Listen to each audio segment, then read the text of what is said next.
Perkenalkan, saya Sonia Sarestinja. Dalam video ini, saya akan membahas tentang penerapan gerak jatuh bebas dalam kehidupan. Berikut ini merupakan penerapan gerak jatuh bebas dalam kehidupan sehari-hari. 1.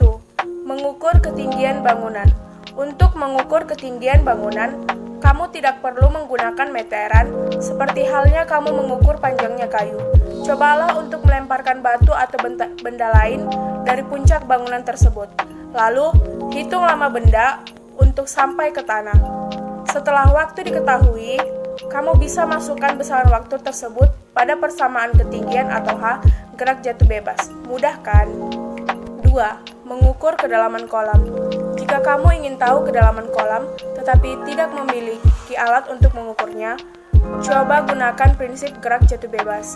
Lemparkan batu dari permukaan kolam dan catat waktu yang diperlukan batu untuk mencapai dasar.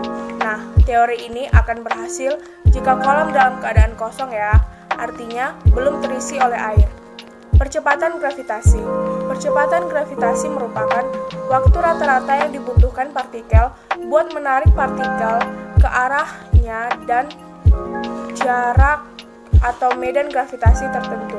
Rumus percepatan gravitasi G sama dengan G besar kali M besar per R pangkat 2. Keterangan G kecil sama dengan percepatan gravitasi di suatu titik, M besar sama dengan massa bumi, G besar sama dengan konstanta gravitasi, R besar sama dengan jarak titik terhadap pusat bumi.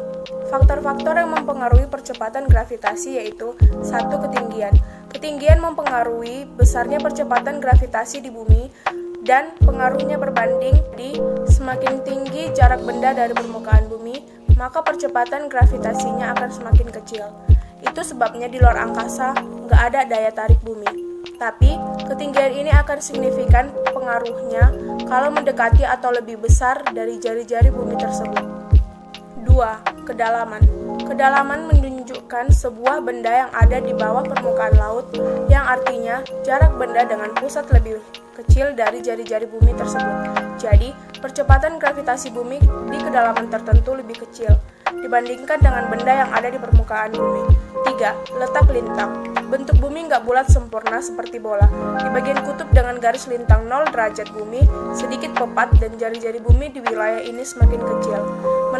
Menentukan ketinggian maksimum atau Hmax. Dalam menentukan ketinggian maksimum, rumus yang digunakan ialah sebagai berikut. Hmax sama dengan VO2 sin 2 theta per 2 gram. Menentukan jangkauan maksimum atau Xmax. Selain ketinggian maksimum, kita juga dapat menghitung jangkauan maksimum. Jangkauan maksimum merupakan jarak maksimum yang dijangkau pada sumbu horizontal atau sumbu X. Jangkauan maksimum dirumuskan sebagai berikut. Xmax sama dengan 2 VO sin theta cos theta per gram. Keterangan, gram sama dengan percepatan gravitasi atau meter per sekon pangkat 2. Theta sama dengan sudut elevasi atau disingkat dengan O. VO sama dengan kecepatan awal atau disingkat dengan meter per sekon. Xmax sama dengan jangkauan maksimum atau disingkat dengan M. Hmax sama dengan ketinggian maksimum atau disingkat dengan M. TP sama dengan waktu mencapai titik puncak atau disingkat dengan sekon. TT sama dengan waktu mencapai jarak maksimum atau disingkat dengan sekon. Sekian dan terima kasih.